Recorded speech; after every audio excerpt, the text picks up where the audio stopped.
that's just what every stay-at-home mom needs, is a little bit of sanity in her day. Hey guys, welcome back to my channel, and welcome if you're new. Today's video is going to be a few tips on how to be a more productive stay-at-home mom. Being a stay-at-home mom is literally like being your own boss. You have to be super organized, and nobody's gonna like get up and tell you to do things, so you just have to figure out what works for you to get the things done that you need to get done. If you're new around here, I am a girl mama. I have a 2.5-year-old, she will be 3 in March, and a 5-month-old, she will be 6 months in January. Like, time goes by so fast, but these are tips that I've kind of picked up along the way. If you're a stay-at-home mom or a first-time mom, I definitely think that you'll be able to benefit from these tips, because some of these tips are things that I feel like we kind of know we need to do or might be helpful, but it takes you getting to a certain point before you actually like implement some of these things. And when you hear me talk about the tips, you'll probably start to understand why I'm saying that. So I am going to get right into the video, but please do not forget to subscribe if you're new around here. I make motherhood and lifestyle content. Wake up before your kids. Even if it's 15 minutes, this tip makes a world of a difference. For the longest time, I would just snooze my alarm clock. I would always set my alarm to wake up a little bit before my baby when I had one baby, even now that I have two. And I always would snooze until I heard my daughter crying, and I'd like get out of bed and like slowly, do what I need to do. And that just hits you like a bag of rocks to wake up to chaos and to wake up to like having so many things to do. And what I started doing was waking up like 15 minutes before, 30 minutes before. If you can do an hour, that's even better, because you can knock out some more things and kind of do like some self-care things and maybe get yourself ready for the day, if that's something that helps you be more productive throughout the day.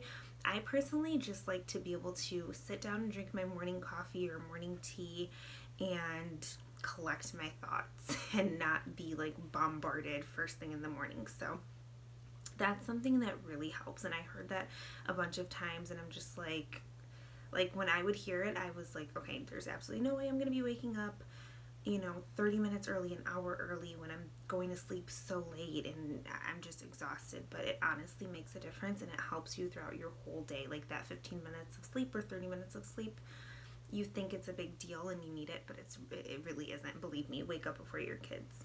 Stick to a loose schedule.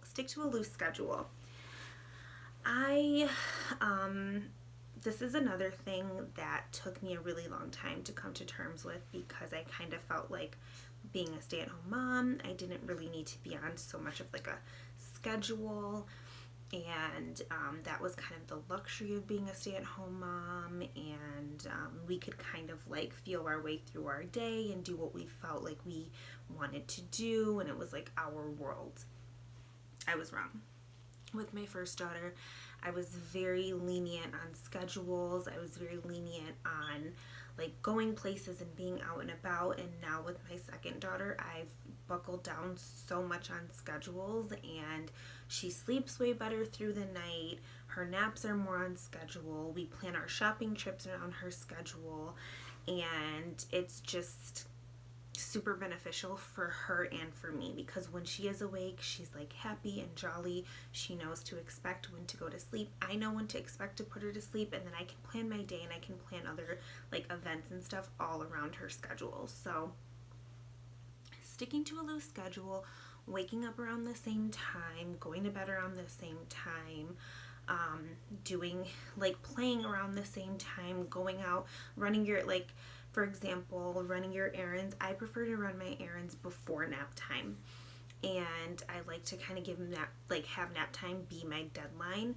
so that if I have like an errand to run, we go and do that, and we're back before nap time, and then the babies can sleep, and I can sit and drink that like midday coffee, that pick-me-up coffee that you really need, or like start dinner, or just start something, and that way the day flows better. I don't even know how to explain it, but it's something that's been super beneficial for me and for my family. And this next tip kind of goes along with the schedule, but it is separate. Make to-do lists.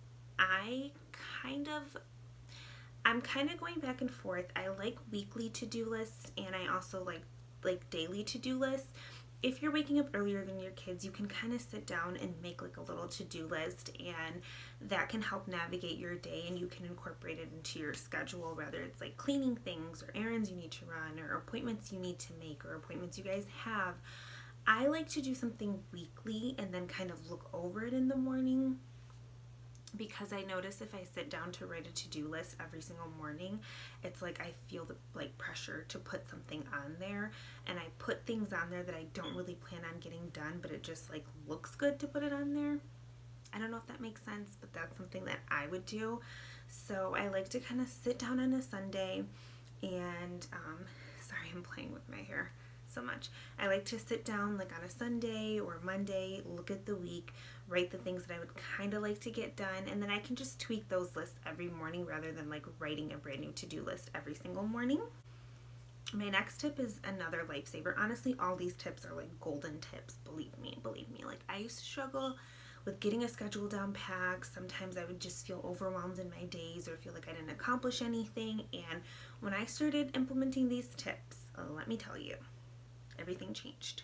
So this next tip is to meal plan and meal prep. So of course not everything can be meal prepped, and if you don't like any type of leftovers, or if you only like to cook your food like fresh, then obviously meal prepping is not for you, but at least meal plan.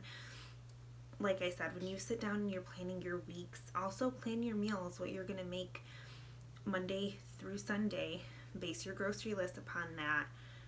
That just leaves less room for it to be 4 o'clock, 5 o'clock, and you've had a crazy day and your kids are crazy. Oh my goodness, what am I going to cook? And you're like stressing yourself out when you already know, like, okay, I'm making this. Oh, I only need 20 minutes for that, or I need 30 minutes, or no, like this is going to need some prep. Like, just being prepared overall. All of these tips help you be prepared and know what to expect next, and that's just what every stay-at-home mom needs, is a little bit of sanity in her day and a little bit of organization. It's going to be involving your kiddos. So I know that for a while I would try to get certain things done when my daughter was awake. She refused to nap for a long time. There was just certain things that I couldn't get done in an hour or 2 hours. That I absolutely had to get done, and I would just try to be like, okay, here's your toys, or here's your puzzle, or here's the iPad, like here's the show, let me do this. And what I've learned that's really helped her and me, this applies more for like my toddler obviously, is to like incorporate her. So when I wash the dishes, she stands beside me and she helps me wash the dishes. I don't know what I'm doing, wash the dishes. And when I'm cooking, she, like if she wants eggs, like she cracks the eggs, like just little things. When I'm vacuuming, sometimes I like hold her and she vacuums with me. Just incorporating your child's help, because they love helping and that makes them feel super accomplished, and you're still getting done what you need to do, and you're not like frustrated because you're like trying to do something and trying to like fight off your toddler all in the same breath. So that's another really key tip to help you be productive and not like be able to use your kids as an excuse to like, oh, I couldn't do this because my kid only slept for an hour and this is a 2-hour thing, like something like that. So yeah, those are my top tips for being a more productive stay-at-home mom. Trust me, all of these tips have worked for me personally, and being a first-time mom, I was a hot mess express, like trying to figure out a schedule, trying to figure out just everything, all things mom. Like if you're a mom, like you just know, like mamahood it's not easy. It's not easy. Take these tips with a grain of salt, do what works for you, but these are just what works for me. Please don't forget to subscribe to my channel for more motherhood and lifestyle content, and I will see you guys in the next video. Bye.